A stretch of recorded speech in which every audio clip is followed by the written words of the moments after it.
Good morning, नमस्ते संसारभरि छरिएर रहनुभएका नेपाली भाषीहरू।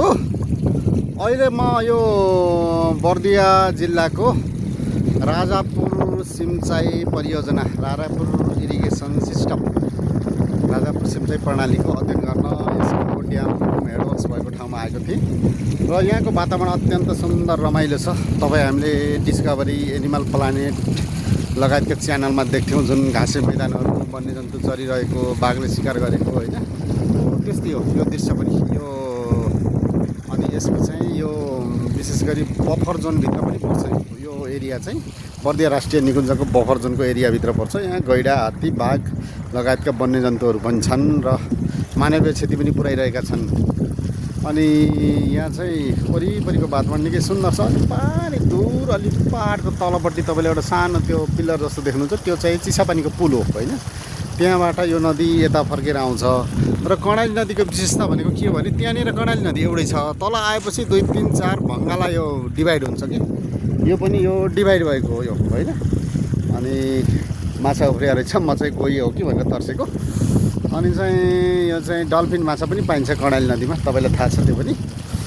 अनि विशेष गरी म चाहिँ यो सिंचाई परियोजनाको अध्ययन गर्न आएको भएको हुनाले यो चाहिँ नेपालको अन्य ठाउँको भन्दा यसको सिनारियो फरक छ। नेपालको अन्य ठाउँमा मेन ड्याम बाँधिन्छ, त्यसबाट शाखा नहर, पर्शाखा नहर हुँदै बाँधिन्छ। तर यो चाहिँ धेरै क्षेत्रफलमा सिंचाइ गर्छ कि यसले चाहिँ गेरुवा गाउँपालिकाको 6वटा वडा र चाहिँ राजापुर नगरपालिकाको सम्पूर्ण क्षेत्र एकदम उर्वर भूमिमा यसले सिंचित गर्छ यो पानीले चाहिँ। अनि चाहिँ यो सिंचाइ प्रणाली चाहिँ एकदम पुरानो प्रणाली हो। हामीले गाउँघरतिर खेतमा चाहिँ जसरी थुनेर लाग्थ्यौँ, तलतिर ठुला नहर भए पनि यो चाहिँ FMIS भन्छ कि फार्मर्स म्यानेजमेन्ट इरिगेसन सिस्टम, किसानहरूले आफै बनाएको, पुर्खाहरूले। यो चाहिँ बफर जोन भएको हुनाले यहाँ माथि ड्याम बनाउन त्यो गर्न मिल्दो रहेनछ, खनखरस गर्न। त्यस कारण किसानहरूले कर्णालीबाट शाखा फाटेको भङ्गालोमा यसरी जाली लगाएर, अब यो डोजर पनि सधैँ ल्याउन नपाइने, एकदम स्वीकृति लिनुपर्ने बफर जोन। अब उनीहरूको फेरि आफ्नो क्राइटेरिया होला, होइन। संरक्षित क्षेत्र भनेको विश्वभरि त्यसको छुट्टै मापदण्ड, छुट्टै कानुन हुन्छ। फेरि आर्मी पनि बसेको छ। अब एकदम यहाँको इन्जिनियर डिजी सरले पनि भन्दै हुनुहुन्थ्यो कि राजापुर सिंचाई व्यवस्थापन कार्यालयको सामान्य मर्मत गर्नु पऱ्यो भने आर्मी बन्दुक लिएर आउँछ, एकदम सामान्य स्याउला ढुङ्गाले यो बार लगाउन आउँदा पनि भन्नुहुन्थ्यो। तर पनि यहाँका चौधरीहरू एकदम मिहिनेती हुनुहुँदो रहेछ किसान। यसरी उहाँहरूले चाहिँ मानव निर्मित रूपमा यसरी बनाएर यसरी सिंचाइ गर्नुहुँदो रहेछ। यसले धेरै क्षेत्र सिंचित गर्छ। झन्डै यसले 15,000 हेक्टर, दुईवटा पालिकाको 15,000 हेक्टर सिंचित गर्छ यो भूमि। बर्दिया एकदम कृषिको लागि उर्वर ठाउँ पनि हो, त्यसमा पनि राजापुर झन् उर्वर हो। यो चाहिँ 2-3 कर्णाली नदीको भङ्गालोको बिचमा छ। पहिले हामीले 11वटा गाविस छ भनेर पढ्थ्यौँ बच्चाकालमा, सामान्य ज्ञानमा। अहिले चाहिँ 2वटा पालिका, गेरुवा गाउँपालिका र राजापुर नगरपालिका त्यो छ। र यता पनि कर्णाली बिचबिचमा टुक्रा भएर भङ्गाला छुटेको, बिचबिचमा साना टापुहरू छन्। यो घाँसे मैदानमा चाहिँ बाघको उपस्थिति हुन्छ कि जोखिमपूर्ण छ। तपाईँले चाहिँ थाहा पाउनुभयो होला, बाघले चाहिँ मान्छे खाएको के गरेको भनेर सुनिरहनु भएको छ नि, हो यही कुरा हो। तपाईँले चाहिँ थाहा पाउनु भएको, बाघले चाहिँ मृगको, हरिणको शिकार गर्न आउँछ कि यहाँ, होइन।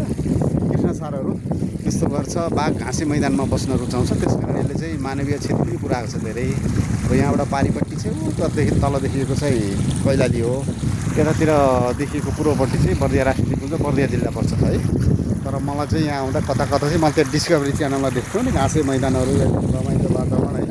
चराचुरुङ्गीहरू, मयुरहरू, यता खेलेको, डल्फिनहरू उफ्रिएको, होइन। ठाउँ चाहिँ एकदम रमाइलो छ, है। नेपाल हुन त आफैमा सुन्दर छ, हिमाल पहाड तराई सबै सुन्दर रमाइलो छ। अनि तलबाट मेन इन्डियन बनाएर उहाँहरूले पानी लाउनु भएको छ। सिंचित भूमि छ, रमाइलो छ ऊ छ। अब यो मेरो एउटा सजेसन त के हो, मैले भनेर हुने त होइन।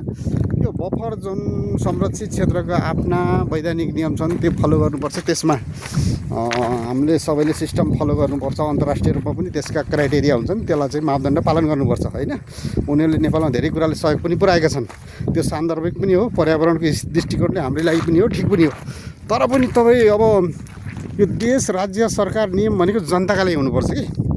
लाखौँ जनता, हजारौँ हेक्टर जमिनमा सिंचित हुने पानी एउटा व्यवस्थित बन्न, एउटा अथवा सरकारी तवरबाटै व्यवस्थित किसिमले कानुनको गाँठो फुकाएर यहाँ चाहिँ पक्की एकदम राम्रो नहर बनाउन दिएमा किसानलाई कति फाइदा हुन्थ्यो होइन। एउटा सानोतिनो ऐनले अड्काइदिने त्यो गर्ने सन्दर्भमा कति परिश्रम खेर गइरहेछ बिचराहरू। एकदम ढुङ्गा माटो बोरामा बोकेर ल्याउनुहुन्छ, न त्यो टिप्परहरू आउन पनि नदिने है। एकदम गाह्रो रहेछ कि है। मलाई जो यथार्थ धरातल थाहा थिएन। हामीले त गाउँघरमा खेतमा कुलो बनाउँथ्यौँ, नजिक भएको स्याउला काट्थ्यौँ, रुख पनि काट्थ्यौँ, बनाउँथ्यौँ, ढुङ्गा राख्थ्यौँ होइन। अब कतिपय ठाउँमा डोजर परेको हुन्छ, कङ्क्रिट। अब कङ्क्रिट परेको कसरी गर्ने, डोजरै आउन नदिने होइन। अब यहाँको इन्जिनियरहरूले नै भन्नुहुन्छ कि सामान्य केही खनखरस गरे कि बन्दुक लिएर आर्मी आउँछ भन्नुहुन्थ्यो है। त्यो आफ्नो पनि हो, अब उनीहरूको आफ्ना ड्युटी हुन्छन्, आफ्नो क्राइटेरिया हुन्छन्, कर्तव्य हुन्छन्, त्यसलाई आलोचना गर्न खोजेको होइन।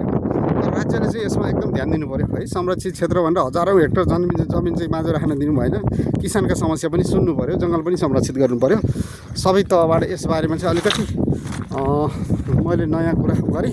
यसबारेमा अलिकति सबैले सोच्नुपर्ने एकदम मननयोग्य कुरा रहेछ है। मेन समस्या रहेछ, फिल्डमा आएपछि थाहा भयो।